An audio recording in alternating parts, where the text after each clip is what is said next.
This first video will serve as an introduction for a whole series of videos, of posts.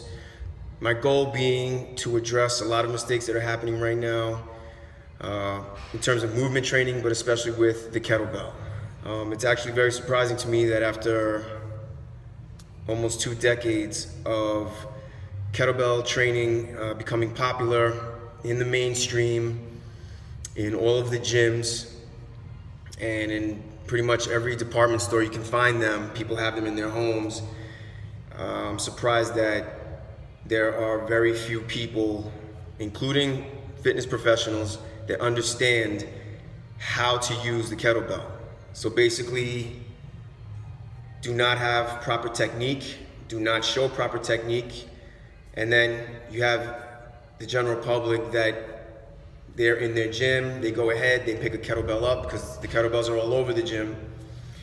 They'll pick a kettlebell up, they have no idea how to use it. Maybe they've seen videos, maybe they've read it in a magazine, something like this. But proper technique, proper training, proper instruction, all these things have fallen by the wayside, and I really don't see that many people going after or looking, searching for this information so that they can get the most benefits out of their kettlebell training. So this video will serve as an introduction to that.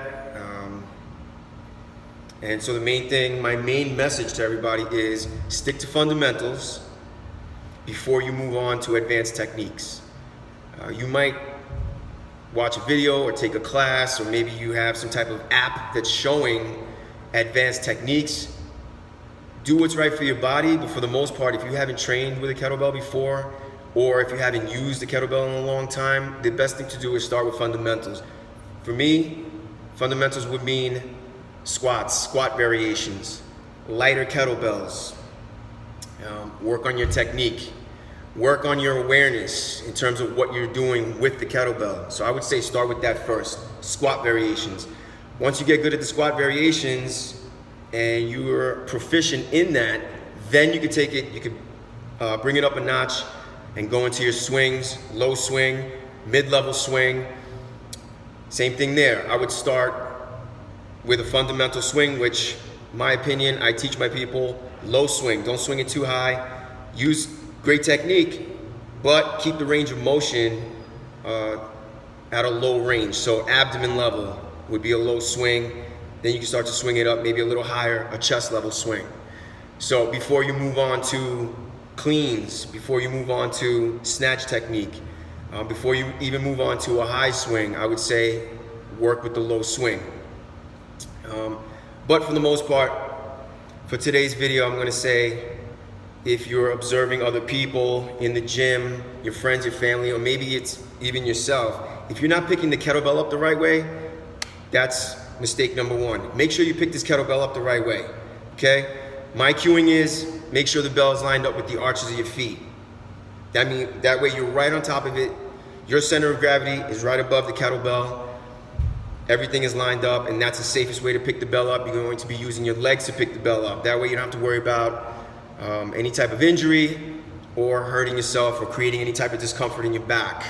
And this is a big problem because I see too many people, even in my own classes at times, people get sloppy, or they're not paying attention, or they just don't have awareness of what they're supposed to be doing, and then they reach out and try to lift the kettlebell up while the bell is far away from them. Maybe they'll just have a rounded back and be lazy about it. Don't do that. When you pick that kettlebell up, that's your first rep.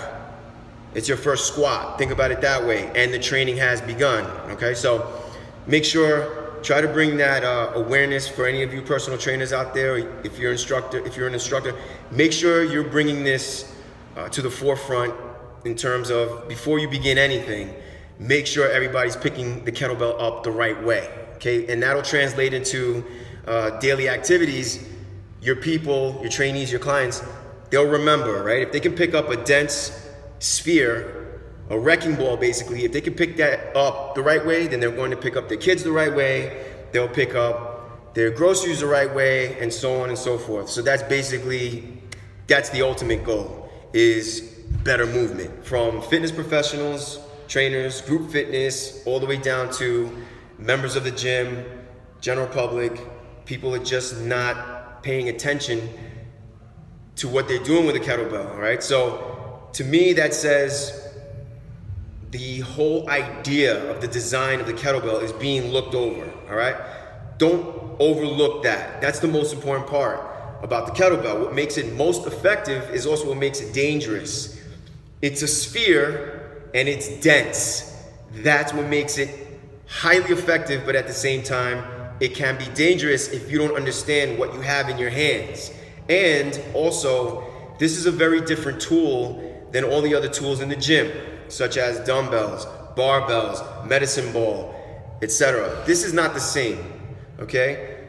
You have to be more careful, you have to pay a lot of attention, and you have to handle it the right way, and that's it. And once you do that, once you have an awareness of that, then everything that you do with a kettlebell will be beneficial to you instead of posing a risk. I still would like to get this message across to anybody out there who maybe you just kind of, you're trying to get some traction in your training and you can't figure these techniques out, such as the swing, the clean, snatch technique variations.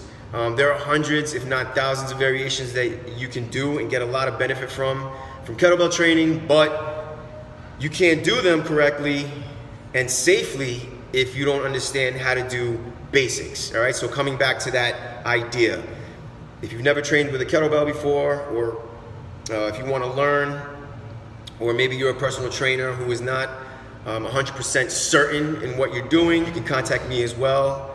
I'll give you as much information as possible, but in the meanwhile, start from basics, squats, squat variations, and I'll put out other videos on those squat variations so that you can have that. Keep it simple, because the kettlebell intensifies any movement that you do, whether it's squats, lunges, pressing, all those basic movement patterns, they're intensified by holding the kettlebell, okay? So for now, if your technique is not 100%, try to stay away from right away going into overhead techniques, high swings. Try to stay away from using kettlebells that are too heavy for you. Stick to the lighter weights and give your body a chance to acclimate to it, because if you do that, then you're going to have longevity with this great training tool.